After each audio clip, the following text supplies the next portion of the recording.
Logement social, les enjeux.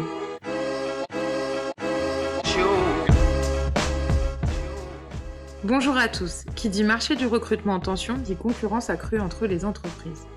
Dans un monde du travail en mutation, comment les entreprises s'adaptent-elles ? Comment se différencier pour attirer de nouveaux talents et fidéliser les collaborateurs ? Face à cette tension de recrutement, de plus en plus d'entreprises cherchent donc à améliorer leur attractivité. Les leviers peuvent être nombreux et être actionnés en même temps. Image des métiers, marque employeur, horaires de travail et télétravail, conventions collectives, conditions de travail, type de management, évolution des carrières, etc. Par ailleurs, selon PageGroup France, le marché de l'emploi est également traversé par l'émergence de nouvelles tendances telles que l'inclusion des talents cachés, la montée en compétences, la requalification des employés, l'appétence des jeunes diplômés pour la responsabilité sociétale des entreprises ou des métiers de la transition écologique ou encore technologique. Toutes ces évolutions modèlent ainsi le marché et créent des opportunités que les entreprises peuvent saisir. Dans ce troisième et dernier épisode de notre série de podcasts sur les tensions de recrutement, nous parlerons de renouvellement des pratiques, des expérimentations et de l'attractivité des métiers du logement social avec Patricia Dudonné, directrice générale de la SDH et membre du conseil d'administration de Laura HLM. Bonjour Patricia Dudonné. Donc une première question, aujourd'hui pour quel métier du logement social constatez-vous des pénuries et des difficultés de recrutement ? Et selon vous, pourquoi ? Alors, la particularité de la période qu'on vit actuellement, c'est que tous les métiers aujourd'hui sont quasiment concernés par des problématiques de recrutement.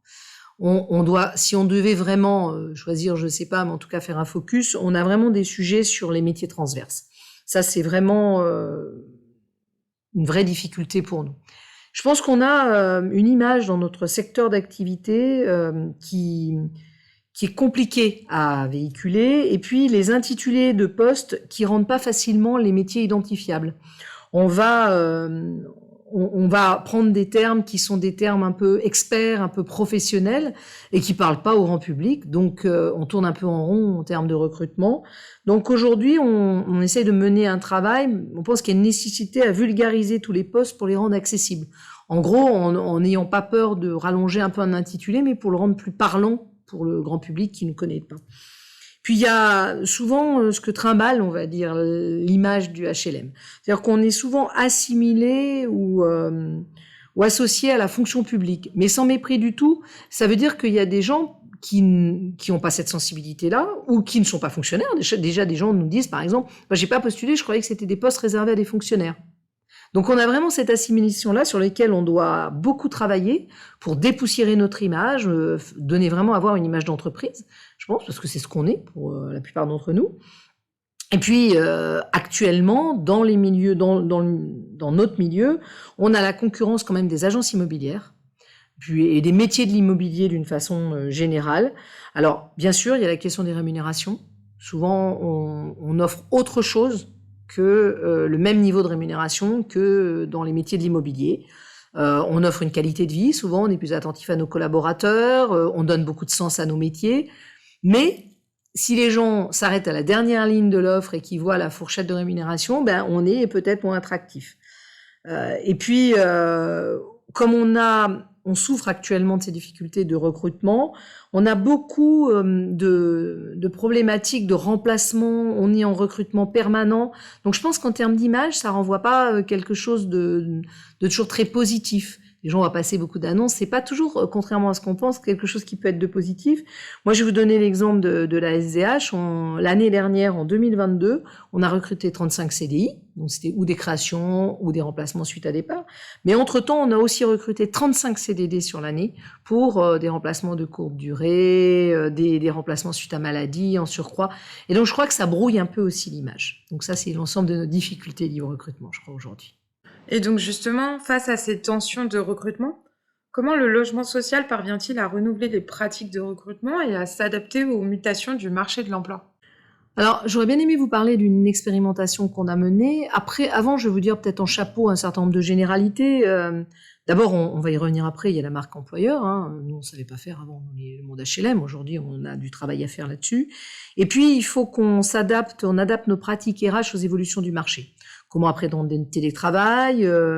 Nous, on a par exemple, alors ça s'est pas très bien passé, mais on a tenté une négociation sur 4 jours. en se disant que demain, ça pouvait être attractif pour un certain nombre de personnels. Il faut travailler aussi sur la représentation qu'ont nos managers au recrutement. C'est compliqué aujourd'hui, il faut les accompagner vers de nouveaux profils, de nouvelles attentes des candidats. Ils sont parfois, dans leur posture au moment des recrutements, un peu rigides, alors qu'aujourd'hui, faut aller vers le candidat, voilà. Et puis, il faut voir aussi que les candidats qui se présentent, pour eux, le CDI n'est pas obligatoirement une fin en soi aujourd'hui. Et ça, c'est nouveau, il faut travailler sur la fidélisation, et puis il faut être réaliste sur les réalités de l'entreprise, il ne faut pas envoyer du rêve. Il faut dire la réalité de ce que c'est de travailler dans un organisme de logement social. Il y a énormément de sens, mais il y a aussi des difficultés, il y a aussi des moments de tension, donc c'est important. Et plus spécifiquement, à la SDH, on a expérimenté de nouvelles manières de travailler, de nouvelles manières, notamment pour les RH, de nouvelles manières de recruter, avec ce qu'on appelle la MRS. La MRS, c'est une méthode de recrutement par simulation. C'est-à-dire, on ne travaille pas sur des CV. On tient compte ni de l'expérience, ni du niveau de diplôme des candidats, mais on fonde ça sur les habilités nécessaires pour occuper un poste. Donc la MRS, elle consiste à repérer l'ensemble des capacités nécessaires pour réaliser un travail lors de l'analyse de poste en entreprise. Donc on travaille ces sujets-là avec Pôle emploi. Donc on fait de l'analyse de poste et après on construit des exercices qui permettent d'évaluer les candidats en situation. Donc ces exercices, ils reproduisent par analogie le poste de travail. Et donc on va aller chercher si les candidats qu'on met en situation, ils sont concrètement en capacité de tenir un poste. Et ça, pour des postes qui sont pas classiques, qui sont un peu spécifiques dans nos métiers, c'est extrêmement intéressant. Donc, c'est une méthode nous on a testée avec succès. C'est un partenariat qu'on a construit avec Pôle emploi. Donc, la cellule, on crée une cellule en fait MRS avec des gens, des managers et des RH de chez nous et des gens de Pôle emploi et qui suivent des collaborateurs pendant une semaine pour identifier des collaborateurs en poste. Et on identifie 4 aptitudes indispensables pour occuper ce métier. Ensuite, on construit des exercices pratiques autour de ces aptitudes pour se rapprocher le plus possible de la situation réelle en entreprise. Et puis, on va chercher des candidats qui seraient intéressés dans le cadre d'une information collective. On les réunit dans une grande pièce qu'on organise à la SDH. Et les RH et les managers animent un peu et on leur présente les postes. Mais d'une façon générale, pas une façon type CV, compétences, expérience. Vraiment, on leur dit voilà ce qu'est le poste sur lequel ils ont postulé. Et puis, on fait des sessions de tests qui, elles, sont organisées par Pôle emploi, donc par un regard extérieur. Et en moins d'une semaine, les candidats qui ont validé les 4 aptitudes qu'on avait fait sortir, eux, ils sont après reçus en entretien à la SDH par un représentant RH et un manager. Et on n'évoque pas du tout l'historique du CV. Donc c'est complexe, ça, c'est ce que je disais tout à l'heure. Ça veut dire que nos managers, il faut qu'ils changent de posture. Parce que là, on parle pas de qu'est-ce que vous avez fait. On parle juste des aptitudes et de la façon dont les exercices se sont passés à partir de la feuille d'évaluation qu'a fait Pôle emploi. Et donc en 2022, on l'a utilisé à 2 reprises pour 5 postes disponibles. Et 100% des postes ont été pourvus grâce à la MRS.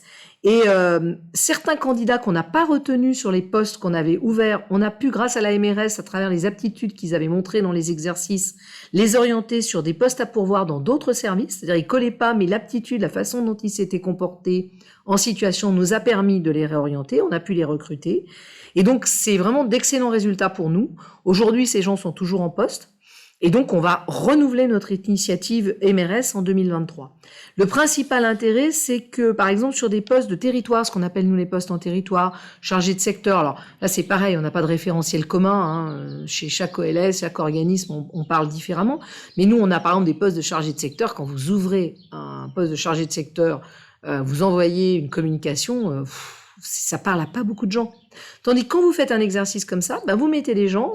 Il y a 4 aptitudes à avoir pour être chargé de secteur. On les met en situation, on les reçoit et visiblement, c'est quelque chose qui fonctionne très bien, très très bien, qui ne s'appuie pas sur un diplôme, qui s'appuie sur des aptitudes. Donc on est vraiment très satisfait de ce dispositif. Donc voilà, c'est un exemple d'expérimentation de comment faire un pas de côté pour recruter en fait. Vous avez évoqué la marque employeur. On voit d'ailleurs de nombreux bailleurs la développer. En quoi est-ce que cela consiste et quels résultats pouvez-vous déjà constater ? Alors, nous, à la SDH, on en est vraiment aux prémices, en tout cas en externe. En interne, parce que pour nous, la marque employeur, elle marche sur 2 jambes, l'interne et l'externe. Il faut qu'on améliore l'expérience collaborateur en interne parce que quelque part, la fidélisation passe par la fierté d'appartenir à une entreprise et donc la marque employeur, il faut aussi la développer en interne. Donc pour le coup, on a été un peu plus en avance en interne qu'en externe.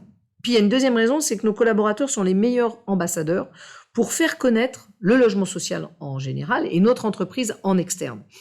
Et avec l'idée, c'est de les faire travailler, enfin de véhiculer un certain nombre d'éléments dans l'entreprise qui infusent, on va dire, auprès des collaborateurs pour que quand ils parlent de leur entreprise à l'extérieur, ils parlent pas du socle social en premier. Je gagne tant, j'ai tant de congés, j'ai tant de RTT, mais qui disent je fais tel métier, il apporte telle chose, il a tel sens, je travaille dans une entreprise qui, par exemple, nous, c'est notre cas RSE, je suis super fière de travailler en responsabilité, moi dans mon poste, la RSE, je le pratique comme ça.